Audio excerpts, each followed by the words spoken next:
Every 40k faction has something for everybody. There's always going to be something for you to enjoy, unless you're an Eldar fan. Ew, get out of here. No, I'm just kidding.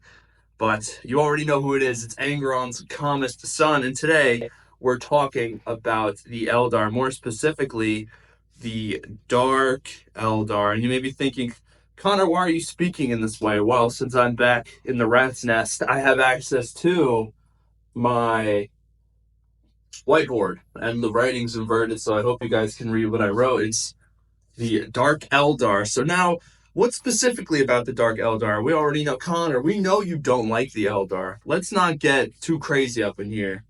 I kind of don't like the Eldar. I'm a little iffy at points. I like to ebb and flow, if you will. But what about the Dark Eldar? I am confused because on one hand, I think they're very, very cool, but on the other hand, I think they're so stupid that again they lop around to being cool again. What do I mean by that? Well, ladies and gentlemen, let me introduce you to something called the horseshoe theory. This is not a horseshoe, but this is as close as it's gonna get, right? So we start at the top, right?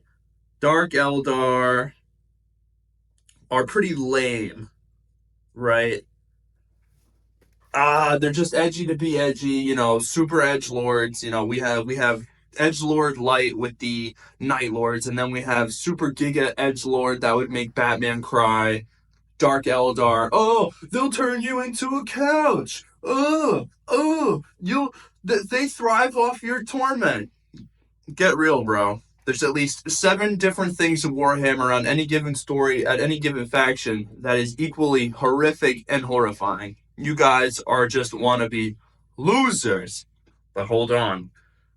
We kind of loop around to the bottom of the horseshoe where the writers see that we're memeing on them too hard, and then they kind of flesh out the characters and make them interesting and kind of build on that pre-fall Eldar civilization that still has remnants. Remember, the Dark Eldar aren't necessarily limited to the same ways of living that regular Eldar. They don't have those soul stones, and their psychic connection is not as strong if they have any at all. And to compensate, they've obviously developed new ways of interacting in camera with their culture, and i.e., the homunculi, the arena fights. They thrive off emotion in its most primal and visceral form. Remember, they never abandoned the old ways of the Eldari that caused the rift that is now Slaanesh. So they, of course, have decided to stick with what they know.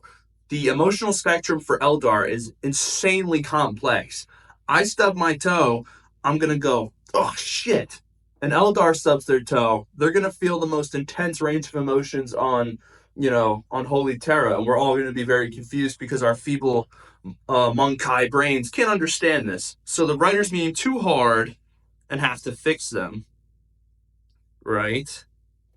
We have to fix them. So now what happens? Well, we get to the top, right? We loop around always from them being super lame, writers memed way too hard, now have to fix that. Now they're a viable threat and they're cool again. So this is what I'm talking about when I say I can't decide if I actually really like the Dark Eldar or not. Because again, it's nice to have a faction that lacks complexity. And what I mean by that is essentially, sorry, I'm writing, but essentially what I mean is they're cool again, right? They're evil. They are monstrous. They don't have any deep, complex motives. The Imperials want to go on another crusade, avenge humanity, reclaim planets. The Tau want to spread the greater good. Tyranids want to eat. Orcs like to have fun and kill people because they got to go crump. If I'm laying down. Actually, speaking of orcs, here's one right now. I don't know what I'm gonna name this guy. I'll name him John. But John Warhammer. Anyway, you get what I'm saying though. Every faction has this sort of underlying complex goal with complex characters that have narratives that are driven to them that kind of make staying with their adventure appealing. Dark Eldar don't. Most of the time, that's why I'm saying it's like the horseshoe. It loops around, right? Look at this complex diagram I've drawn so you can sort of understand this, right? We start here at the top. Again, Dark Eldar, lame, murder hobos. Isn't really fun. Super contrived, very boring stuff. You know what you're going to expect. Writers memed way too hard. Have to fix that. Most Dark Eldar depictions are actually really good outside of, I guess, Eldar stories, because it's hard to write Eldar stories where they're the main characters because they're supposed to be that much smarter, but we can't really contextualize that when you're either a writer or an audience viewer, because if they're so smart and all this, you kind of have to write them winning all the time and not make them punching bags. So by default, you have to make them a lot stupider than they are. Writers meme too hard. So let's fix them. Boom. We go to the top. And now they're a threat. World building. We see their culture in the way they interact with each other. Fabi's Bile, third book. I think it was Manflayer. Manflayer, Clone Lord, Primogenitor. I think it was Manflayer, where he's chased down by a cabal. And there's this homunculus that talks about how Dark Eldar sort of converse with each other, backstabbing, treachery, always coming out on top. Kind of like Skaven, if you will, right? So now writers made them a viable threat again. We see some of their culture, and they're very chatty. They're chatty. But again, it can't just be this, right? This horseshoe theory, because we're constantly going back and forth.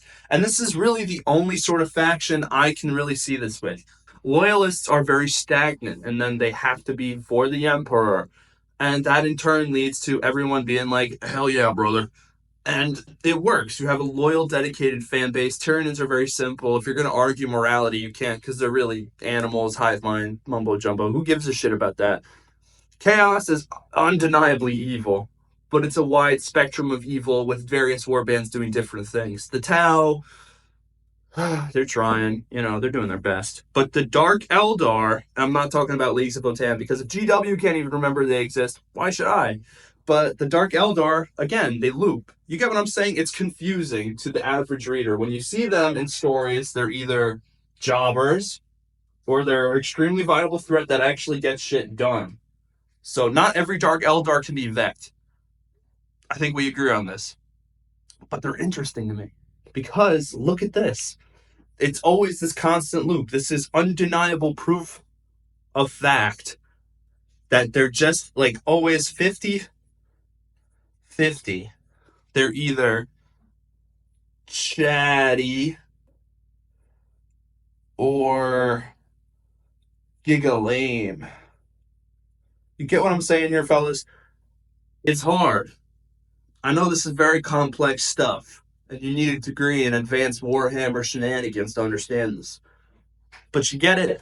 It's confusing, because on one hand, I don't experience this with any other faction, and I'm sure somebody else out there on the internet does with any given faction of any given anything. They think the Imperial Fists are the same way, or the Space Wolves. But for me, it's Dark Eldar. I can't decide if they're cool or not. They have so many examples where they're cool, but they also have so many examples where they just get jobbed. They do nothing but serve a narrative purpose to get their asses kicked, which you can really claim is anybody. But the top two contenders for this are Admech and Eldar. Admech gets a slight edge in the jobbing Olympics. But that's really it. That's all I want to talk about. I just can't decide if they're cool or not. Right? And I'd like to hear from you guys. Do you guys feel the same way? Do you agree with this? Do you think that there's a little horseshoe going on here? Or am I a fool? Do I have the average IQ of a freshly spawned orc? You guys let me know in the comments down below. And as always, if you watched the whole video, thank you so much, and I will see you guys next time.